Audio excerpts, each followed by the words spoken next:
શેઠ ઝઘડુસા સાથેની ઘટના। પાટણનો રાજા વિશલદેવ વાઘેલા દરબાર ભરીને બેઠો છે। વર્તમાન કાળ કપરો છે, આવનાર સમય કેવો હશે એની ચિંતા આ પ્રજાવત્સલ રાજવીને કોરી ખાય છે। આ ચિંતાની જાય રાજાના ચહેરા ઉપર સ્પષ્ટ દેખાય છે। રાજાની આ ઉદાસી દરબારીઓને પણ અકળાવી રહી છે। એ સમયે સૌના ચહેરા ઉપર ઘેરી નિરાશાની છાયા ફરી વળી છે। આગળ કેવો સમય આવશે એના એંધાણ સાંભળવા સૌ આતુર બન્યા છે। જ્ઞાનના તેજે શોભતું કપાળ અને માથે પંડિતાઈ પાઘડી, ઉપરાણું અને જનોઈથી શોભતો દેહ અને નીચે સટ્ટાથી પાટલી વાળીને પહેરેલી ધોતી રાજ જ્યોતિષીને એક આગવું વ્યક્તિત્વ બક્ષી રહ્યા છે। એમના વર્તારા ક્યારેય ખોટા પડ્યા નથી અને એટલે જ આજે સૌની મીટ એમના ઉપર મંડાયેલી છે। પોતાનું ટીપણું ખોલીને ગંભીર ચહેરે આંગળીના વેઢા ગણી તે કોઈ ગણતરીઓ મૂકી રહ્યા છે। આગમની એંધાણીઓ જાણે કે અમંગળ હોય એમ એમના કપાળમાં ચિંતાની કરસલીઓ પડી રહી છે। એ ગંભીર ચહેરે ભવિષ્ય વાંચવાનો પ્રયત્ન કરે છે।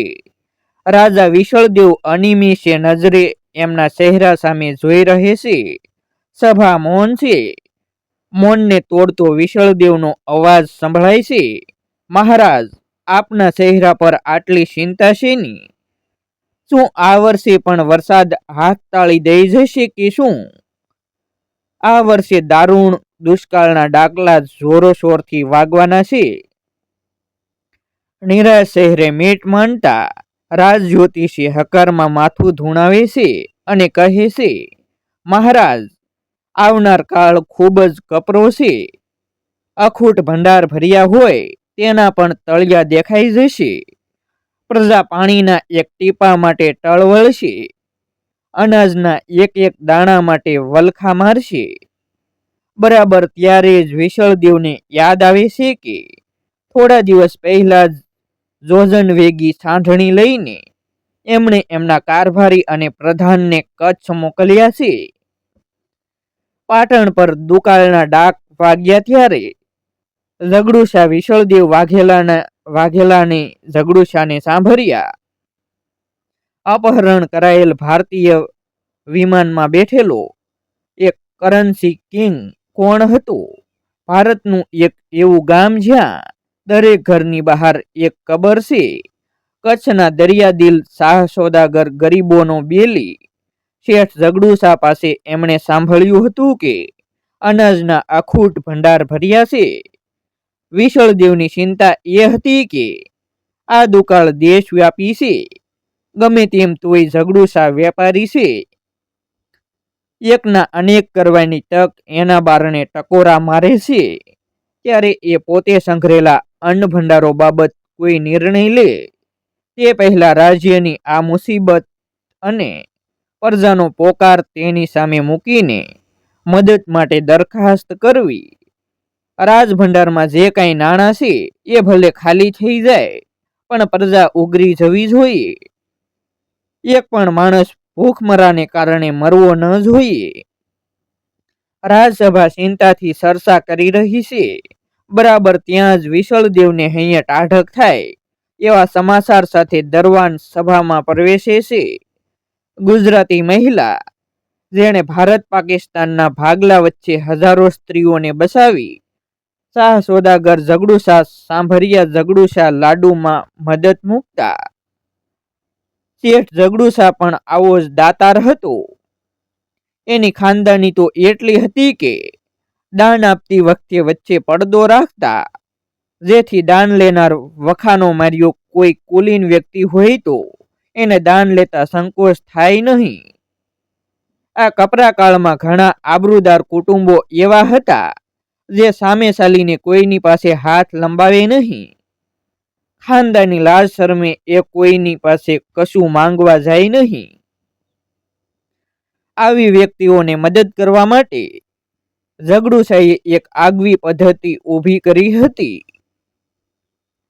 આવા વ્યક્તિઓ માટે લાડવા બનાવડાવતા અને એ લાડવાની વચ્ચે સોના મહોરો મુકાવતા, જેથી ગુપ્ત દાન થાય અને ભૂખથી પીડાતા વ્યક્તિના કુટુંબને રાહત પણ મળે. આ ઝઘડુશા 13મી શતાબ્દીના કાળખંડમાં ભદ્રેશ્વર કચ્છમાં સ્થાયી થયેલ વેપારી મહાજન હતા. ચોલાશાના 3 પુત્ર ઝઘડુ અને પદ્મ હતા. પિતાના મૃત્યુ બાદ ઝઘડુશાએ પિતાનો વારસાગત ધંધો સંભાળ્યો અને ભાઈઓને પણ એમાં જોડ્યા. યશોમતી નામની કન્યા સાથે ઝઘડુશાના લગ્ન થયા. ઝઘડુશાની સંપત્તિ કે વેપાર વિશે કોઈ આધારભૂત માહિતી ઉપલબ્ધ નથી, પણ તેમની અપાર સંપત્તિ વિશે અનેક દંતકથાઓ પ્રચલિત છે. જેમાંની એક મુજબ કોઈ ભરવાડે તેમને કોઈ ચમત્કારિક વસ્તુ આપી, જેના પરિણામે એમની પાસે અમાપ સંપત્તિ આવી અને દાન ધર્મમાં આસ્થા અને વૃત્તિ સ્થિર થઈ. ઝઘડુશાએ પાલિતાણામાં શેત્રુંજય પર્વત પરના દેરાસરોનો જીર્ણોદ્ધાર કરાવેલો. ઝઘડુશાને કોઈ સંતાન નહોતું.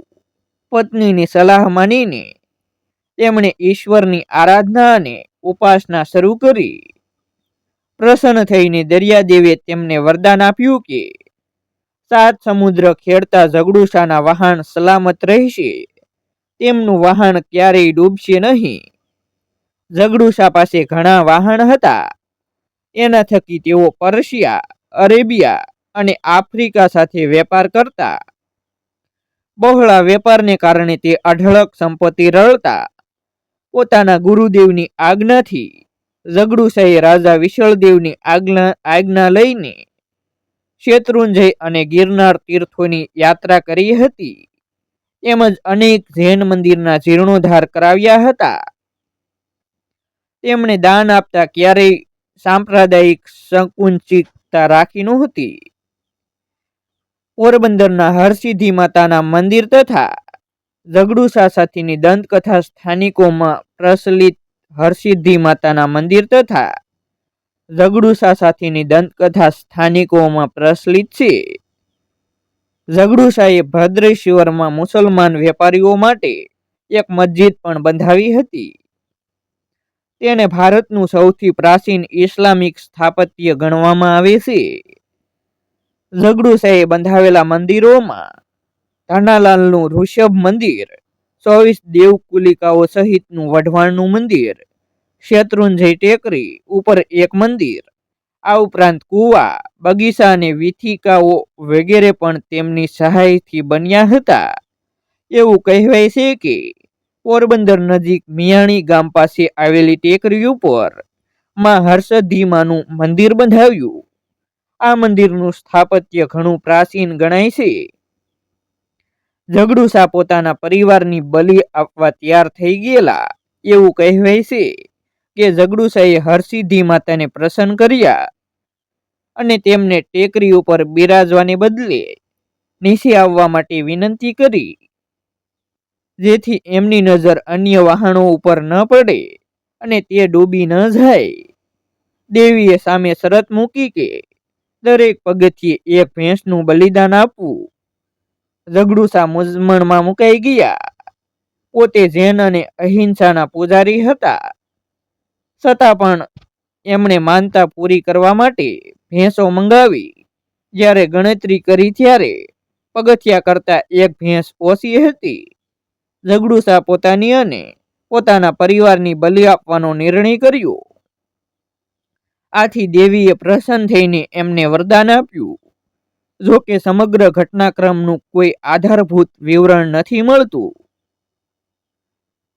જેમનામાં ઝઘડુશાને પૂરી શ્રદ્ધા હતી એવા જૈન મુનિ પરમસૂરીએ આવનારા વર્ષોમાં ભયંકર ભૂખમરાની આગાહી કરી અનાજનો ખૂબ મોટો જથ્થો સંગ્રહ કરવા અને પોતાના ધનનો ભંડાર જીવદયા માટે ખુલ્લો મૂકવા આજ્ઞા કરી. ગુરુ આજ્ઞાનું પાલન કરતા ઝઘડુશાએ અનાજની મોટા પાયે ખરીદી શરૂ કરી અને 700 કોઠાર ભરીને અનાજના વિપુલ જથ્થાનો સંગ્રહ કર્યો. ઉપરાસાપરી દુષ્કાળોને કારણે ધનના ભંડાર ખૂટી ગયા.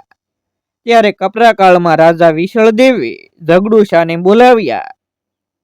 એમણે ઝઘડુશાને કહ્યું કે આ ભૂખમરામાંથી પ્રજાને ઉગારવા પોતે કૃત નિશ્ચયી છે. ઝઘડુશા પાસેથી તેઓ આ અનાજ મોંમાગ્યા દામે ખરીદવા તૈયાર છે. રાજાની વાત સાંભળી શેઠે સરળતાથી કહ્યું, મહારાજ, મારી પાસે આ કોઠાર છે ખરા, પણ એ મારી માલિકીના નથી જે હું આપને વેચતા આપી શકું. ઝઘડુશાની વાત સાંભળી રાજાને લાગ્યું કે કપરા કાળમાં આ વેપારીની બુદ્ધિ બગડી છે. એ બહુ ધન કમાવા માંગે છે. એણે આ કોઠારોના તાળા તોડી નાખી અનાજ રાજસત્તા કરવા હુકમ કર્યો. રાજાની આજ્ઞા મુજબ જ્યારે આ કોઠારોના તાળા તોડવામાં આવ્યા ત્યારે એમાં ભરપૂર અનાજ હતું, પણ એ દરેક કોઠારમાં એક તામ્રપત્ર મૂક્યું હતું જેના પર લખ્યું હતું, આ કણ ગરીબો માટે છે. વિશળદેવની આંખો આશ્ચર્યથી ફાટી ગઈ. ઝઘડુશાએ ગુરુની આજ્ઞાનું પાલન કરી અનાજના કોઠા ભર્યા હતા. તે પોતે આવા પવિત્ર માણસ માટે કેવું હીન વિચારતો હતો એ ખ્યાલે એના નેત્ર ઝૂકી ગયા. કળવળતા તેણે પ્રશ્નસૂચક નજરે ઝઘડુશા સામે જોયું. ત્યારે એમણે ગુરુદેવ પરમસુરીની ભવિષ્યવાણી અને સંવત 1313, 1314 અને 1315 આવી રહેલ કપરો કાળ આવશે, સાથે જ એ સમયમાં જીવદયા માટે પોતાના ધનના ભંડારો ખુલ્લા મૂકી દેવાની આજ્ઞા વાત કરતા કહ્યું, મહારાજ, આમાંનું કશું જ મારું નથી. મારા આ બધા જ ભંડારો જીવદયા માટે સમર્પિત છે. આ વાત સાંભળી અત્યંત ભાવ અને લાગણી સાથે મનોમન વિશળદેવ દાનવીર શેઠ ઝઘડુશાને નમી પડ્યો. ઝઘડુશાએ દિન માટે દાણાના ભંડાર ખુલ્લા મૂકી દીધેલા. એવું કહેવાય છે કે આ ભૂખમરાના ભયાનક કાળને અંતે વિશળદેવના મંત્રી નાગદાએ ઝઘડુશા માટે ખાસ પર્શિયાથી એક જાતવાન ઘોડો મંગાવ્યો.